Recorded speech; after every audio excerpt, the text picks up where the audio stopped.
Okay,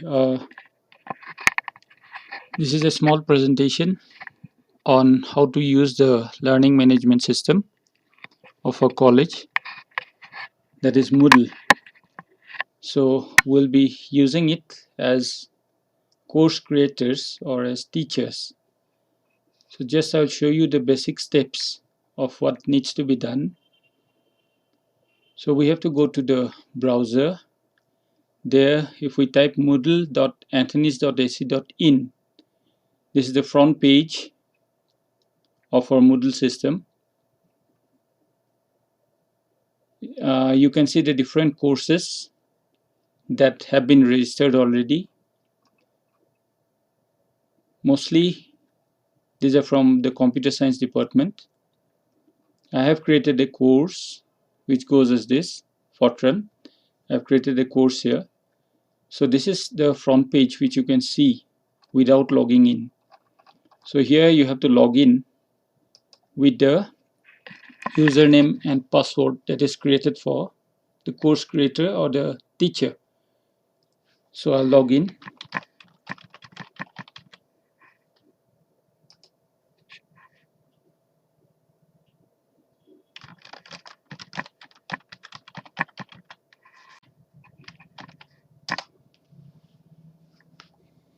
Okay, once you log in, left hand side you will see the main menu, and the course that I have created is coming over here. This is the recently assessed courses. That is the course that my course that I created.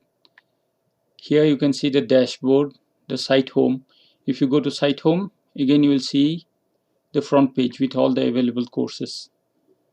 So as a student, if somebody logs in as a student, he or she will see this and he can go to the particular course where he or she is registered as a student. So for us, what we have to do is we have to create a course first. So for creation of the course, as a course creator, you will be given access to the site administration. For students, this is disabled. They can't go this. They won't be seeing this. But for a course creator or a teacher, you will have this site administration. You have to go there and manage courses and categories. Even courses, if you click, here this comes manage courses and categories. So there you have to create a new course. The different headings are there. For computer science, they have created. For commerce, biochemistry, biotechnology, all the categories have been created.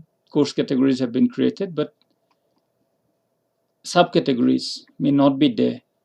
For physics, if I click the course category, the course that I have created is shown here. Okay, so for all of you, you'll need to use this create new course. So you can create a course. You can give the full name of the course, short name, and these are self-explanatory. You can describe the course, what will be during this period. If you want to put an image, you can put. Then you have to save and return. Again, I'm telling you, we'll go back to site administration. There you have courses, or even you can directly go here, manage courses and categories. Then under physics, which is a course category, we'll go to physics. One course is there which I have created. You can create a new course, say solid state physics or optics or whatever. So course category is physics, and the subcategory, the course name will be here. So you have to save and return.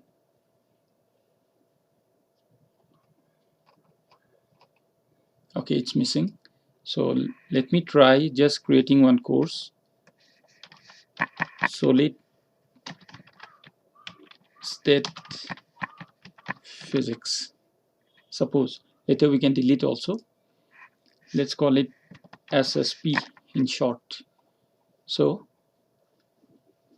we have to save and return.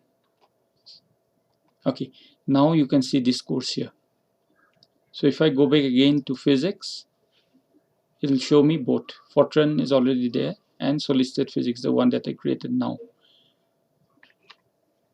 After the course has been successfully created, it will show in the dashboard. If I go to dashboard, you can see here solid state physics and Fortran now. If I go to my courses, there you will see both. So if I go to Fortran, whatever has been done, many things can be done. So these are the topics that I will be discussing with the students. These are from the syllabus. I have put the topics, and inside the topics we can put in various things. So how to do that, how these things can be done, I will show you with the solid state physics course that I have created just now. So let's see. I'll click solid state physics course. So announcements, any announcements can be made. You have to turn editing on so that you can do the things that you need to do. So turning editing on. So now see, all these things are enabled. Topic, if you click here, you can write whatever topic you want. Topic 1, topic 2,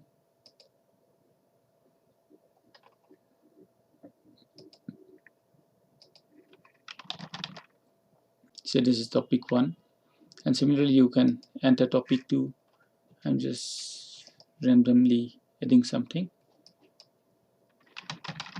Suppose you enter, this is topic 2, right? So from here you can edit the topic, or even directly from here you can edit the topic. Then the important part is here, add an activity or resource. Just click here, and these are the different facilities that are available with Moodle. You can give an assignment, add a new assignment. You can name the assignment, description can be given. Okay, and all these things you can explore. You have to save and return. I have not entered anything, that's why it's not showing. Let me say test. So save and return to the course. So this assignment shows here. So when a student logs in, he or she will see this assignment. Okay, so again go back to SSP. Other activities and resources that can be added. Attendance can be added. You can include a book. Chat option is available. Then you can include a file, a folder. We can have a discussion forum. You can have a quiz. This is kind of a assessment test we can take. Survey can be taken. Virtual programming platform also is given here. Workshop can be created. URL can be added. Zoom meetings links also can be given here. So you can create a course. You can have the different topics. You can add different materials. After creation of the course and after adding the topics and assignments and whatever, we need to add students to the course. So how to do that? Go back to my courses, the course that you have created. Then we have to go here to participants.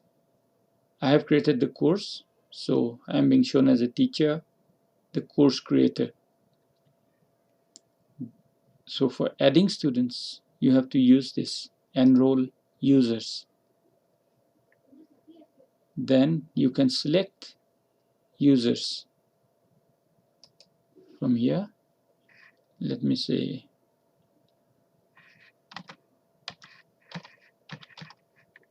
so these are the different users. So I can click here, this comes. So enroll selected users. Once you enroll selected users, she will be enrolled into the course. So another option is there, of course, where the students can, where you can enable self-enrollment. Student can enroll himself or herself to any course he or she wants to join. But preferably, I feel it's better to disable that so that we can enroll our users, enroll our own students.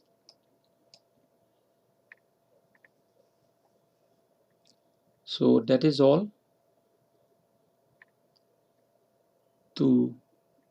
on the steps to how to create a course and to enroll students to the course.